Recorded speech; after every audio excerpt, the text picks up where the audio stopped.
semata-mata untuk menghidupi organisasi dan juga untuk kemaslahatan, juga untuk PR NU di masyarakat.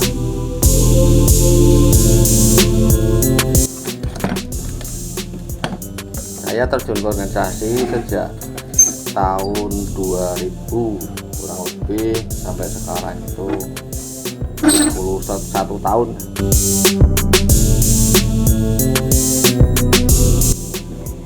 Kemudian kenapa saya terjun organisasi, karena saya memang untuk bisa ikut murid-murid organisasi sebagai generasi penerus Nahdlatul Ulama. Kemudian alhamdulillah sampai sekarang saya masih bisa berkhidmat, utamanya di Banser, lebih utamanya lagi di grup marching band yang didirikan oleh Banser Satkoryon Wonoprindo.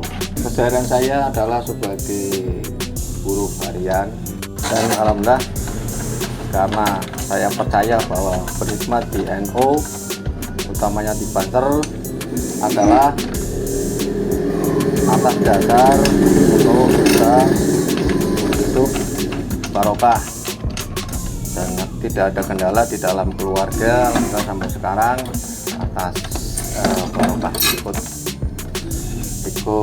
organisasi di NU sampai sekarang, untuk kehidupan sehari-hari, untuk rumah tangga tidak ada masalah dan bisa mencukupi kehidupan keluarga.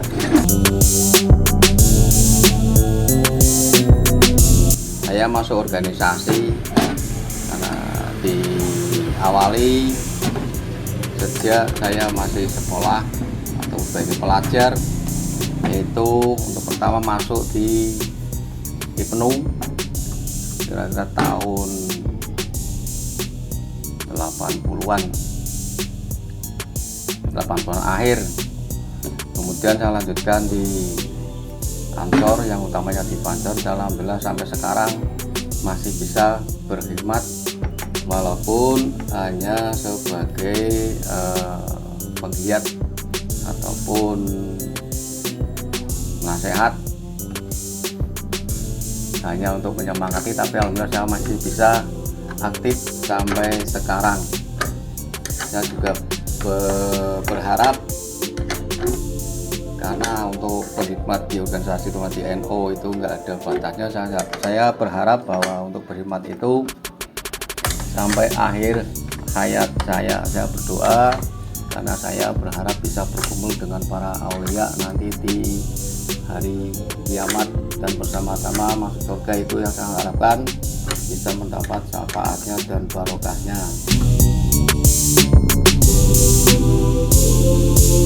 Marching band Condro, yaitu marching band yang didirikan oleh Banser Wonoprindo, yang saat itu kira-kira tahun 2014 setelah acara, kalau dulu namanya Diklasar, yaitu pendidikan yang diharuskan untuk calon anggota Banser dan calon anggota Ansor.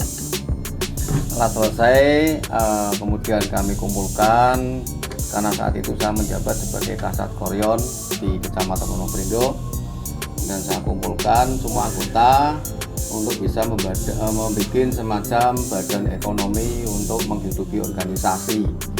Jadi latar belakang pendirian MB Condro itu adalah untuk menghidupi organisasi, juga selain itu untuk bisa siar NU terhadap masyarakat. Dalam perjalanan alhamdulillah sampai sekarang masih lancar, tidak ada kendala.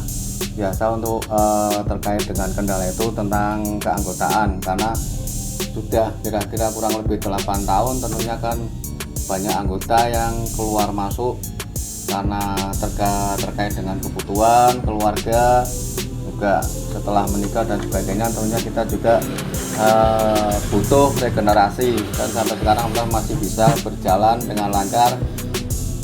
Kurang lebih 60-an anggota kita masih eksis di MB Condro. Itu semata-mata untuk menghidupi organisasi dan juga untuk kemaslahatan, juga untuk siar NU di masyarakat, karena memang misi kita adalah untuk siar kepada masyarakat terutama tentang NU, bahwa orang-orang NU yang terkenal katanya terbelakang ternyata kan bisa berkreasi dan bisa bermain dengan seni walaupun sifatnya hanya marching band. Berkaitan dengan anggota, kita bisa menghidupi anggota walaupun hanya sekedar misalnya untuk pembelian seragam, kemudian kepedulian kepada anggota yang terkena musibah, sakit dan sebagainya. Alhamdulillah kita masih bisa memberi, walaupun sifatnya sumbangan, kita masih bisa berpartisipasi. Dengan adanya Mbih Condro untuk Yon maupun Ansor Wonopringgo tentunya bisa dikenal sampai ke luar kota Pekalongan, juga sampai ke luar pulau. Menurut saya, berkhidmat di organisasi itu jangan tanggung-tanggung. Kalau memang berkhidmatlah secara total, jadi tidak ada rasa tanggung ataupun rasa ragu-ragu. Kita mantap saja apa tujuan kita berkhidmat. Ya, berkhidmatlah secara total. Jadi tidak usah rasa tanggung-tanggung. Nanti Anda masih pasti bisa merasakan manfaatnya walaupun tidak secara langsung. Terutama kita hidup di masyarakat, itu kita juga bisa belajar dari organisasi, karena menurut saya pelajaran yang paling berharga itu adalah pengalaman. Satu, kemudian terutama kita berkhidmat di dalam NU, itu sama saja kita berkhidmat kepada para kiai, para ulama NU, dan insya Allah itu kita mendapat berkah. Apa yang saya rasakan selama ini adalah manfaat ataupun berkah dari saya berkhidmat di NU. Jadi saya harap ataupun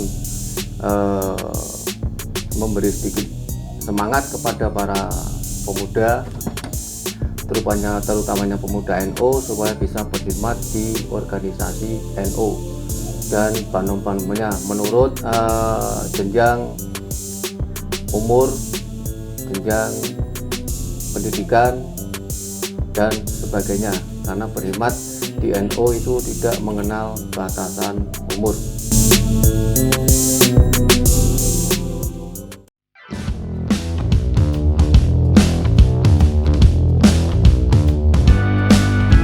Sebelum-sebelumnya, ketika ada acara seperti Muktamar Jatman 2018, kemudian Konferensi Ulama Sufi 2019, dan juga Silaturahmi Nasional 2019, saya diajak bergabung di sekretariatan oleh sahabat. Nama saya Abdur Rozak, pengurus harian PAC GP Ansor Kecamatan Wonopringgo, masa khidmat 2022-2024 sebagai sekretaris Departemen Iptek. Pekerjaan saya sehari-hari sebagai ASN di salah satu instansi pemerintah Kabupaten Pekalongan sebagai perawat komputer ahli pertama. Selain sebagai ASN, saya juga aktif sebagai freelance programmer. Saya bergabung di Ansor itu baru beberapa bulan yang lalu. Namun, sebelum-sebelumnya, ketika ada acara seperti Muktamar Jatman 2018, kemudian Konferensi Ulama Sufi 2019, dan juga Silaturahmi Nasional 2019, saya diajak bergabung di sekretariatan oleh sahabat Amiko yang saat ini sebagai Ketua PAC GP Ansor Kecamatan Wonopringgo. Berkhidmat itu bagi saya mengabdikan diri, baik itu kepada kiai, ulama, masyarakat, dan tentu saja NKRI. Kendati tidak mendapatkan penghasilan di GP Ansor, khidmat kita dengan penuh tanggung jawab dan dengan ketulusan Saya percaya bahwa rezeki dan keberkahan itu akan selalu ada dan mengalir. Pesan untuk calon-calon kader, di lingkungan masyarakat kita sejak kecil kita banyak sekali dibantu dan menyerap ilmu di masyarakat, baik itu pengetahuan umum seperti soft skill yang tidak kita peroleh di sekolah maupun kuliah, kemudian lingkungan yang damai. Hal ini juga merupakan salah satu yang masyarakat berikan kepada kita sampai dengan sekarang. Oleh karena itu, marilah kita giving back to society, kalau istilahnya, alias membalas jasa yang pernah lingkungan atau masyarakat sekitar kita berikan, baik itu dengan bentuk pengabdian maupun bentuk dengan berbagi ilmu pengetahuan. Sebagaimana Rasulullah SAW bersabda, yang artinya baik-baiknya manusia adalah yang bermanfaat bagi manusia yang lain. Terima kasih.